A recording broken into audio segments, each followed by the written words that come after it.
Good evening, I'm John Batchelor. This is the John Batchelor Show. China, the rising power, the Middle Kingdom.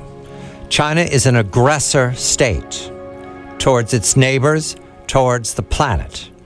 It is, at this point, at the edge of provoking one of the most consistently close allies the United States has had since 1945. That would be Japan. Within these last days, the Chinese Air Force flew dozens of aircraft, warplanes, major warplanes, including bombers and fighters and tankers, very close to Japanese territory through something called the Miyako Straits. This is the strait that separates Miyako and Okinawa. That was meant as a provocation in response to remarks by the Japanese defense minister and others that Japan will continue to participate, its self-defense forces, its maritime self-defense forces, continue to participate with the United States in freedom of navigation missions in the South China Sea. The larger story here is that China is the aggressor. It has claimed South China Sea. It is intimidating its neighbors, and Japan, for one, is not intimidated. Gordon Chang of the Daily Beast joins me. Gordon, the warplanes by China, is it clear now, a week past, that that was meant as a calling card to Abe? What are you going to do about it? Yes, clearly Sunday's exercise, which, as you say, was more than 40 planes, was intended to intimidate the Japanese. I'm not so sure that it worked in terms of Tokyo's reaction, but nonetheless, that's the way China thinks right now. And that is that if they can move a lot of military hardware through an area, they think everyone is going to defer. We welcome our colleague Chris Harmer of the Institute for the Study of War, a retired naval officer who has much experience with the challenge for the U.S. Navy. Remember, the major service that presents the security of the American people and its allies is the United States Navy. We're a sea power, and that sea power is now challenged because one of our allies is challenged in East Asia. Chris, a very good evening to you. I'm presuming this challenge has an answer. How do you see it right now? How the Japanese have responded quietly with strong words? Is there more to be done? Good evening to you.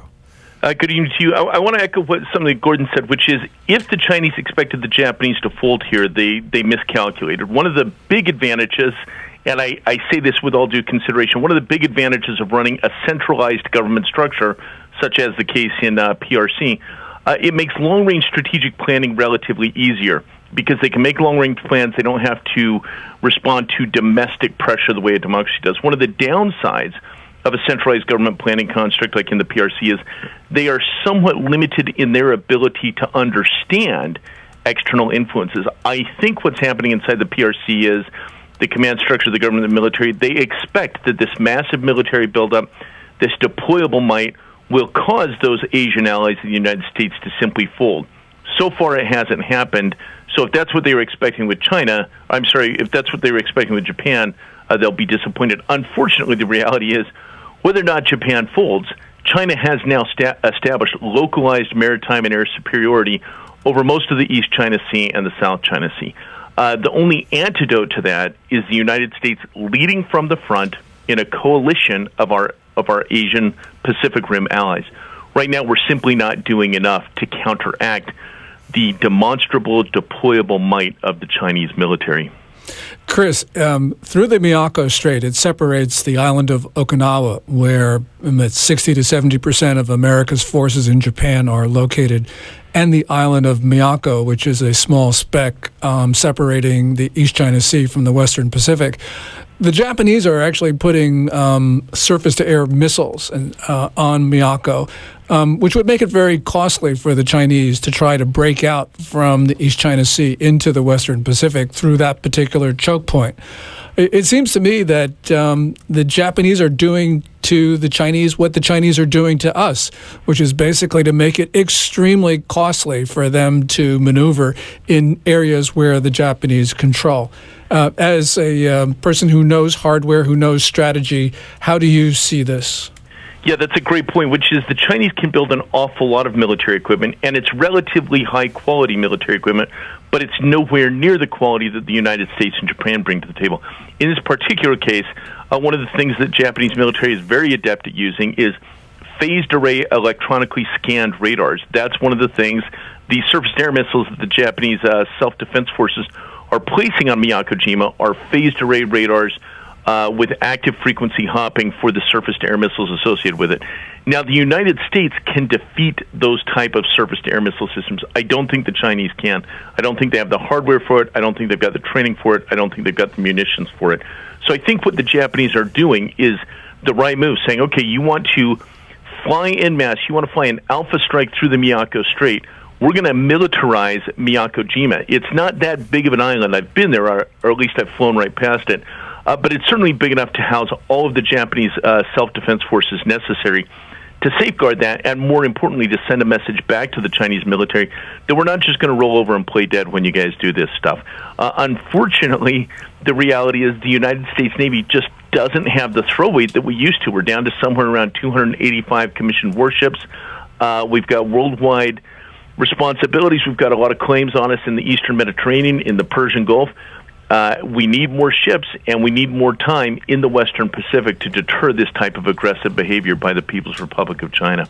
Chris, Arthur Waldron of the University of Pennsylvania, the great China historian, says, the Chinese can send all of this hardware through Miyako or anywhere else they want to in East Asia, but people on the ground are eventually going to realize that they're not going to shoot.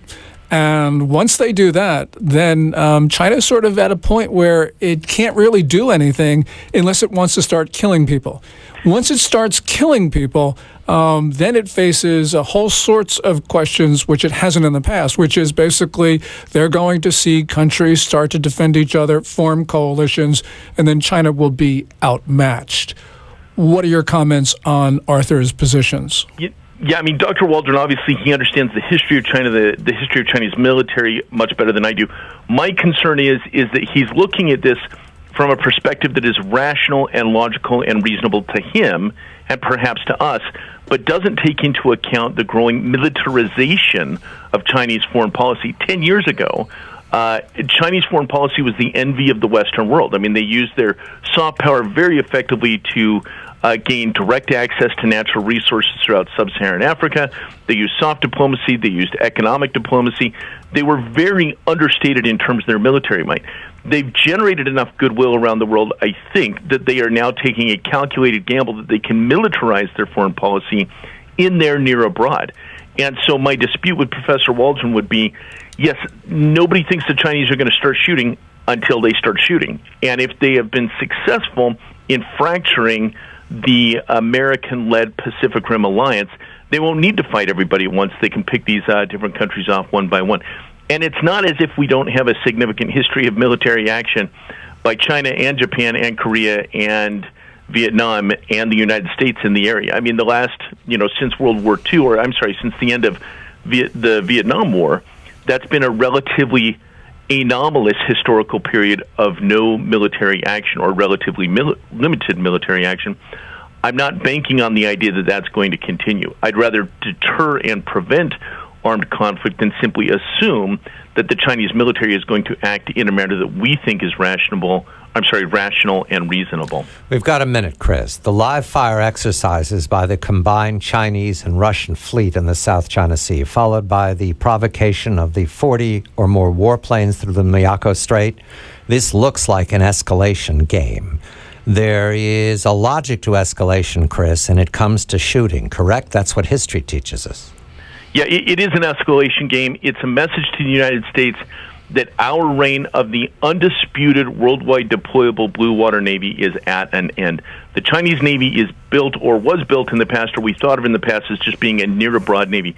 The Chinese Navy is now validating its ability to deploy at a distance, to deploy weapons at a distance, to partner with their sometimes strategic partners, the Russians, to conduct military operations with live fire exercises. If you want a deployable Navy, you've got to be able to deploy at a distance. You've got to be able to do live fire exercises. You've got to be able to do that with your friends, and that's what China is showing us their ability to do right now. Unfortunately, the United States Navy is not doing nearly enough to deter and prevent that. We're going to have you back on real soon because I'd like to dispute that. But for now, we'll have to leave it at that. Chris Harmer of the Institute for the Study of War, Gordon Chang of the Daily Beast. I'm John Batchelor.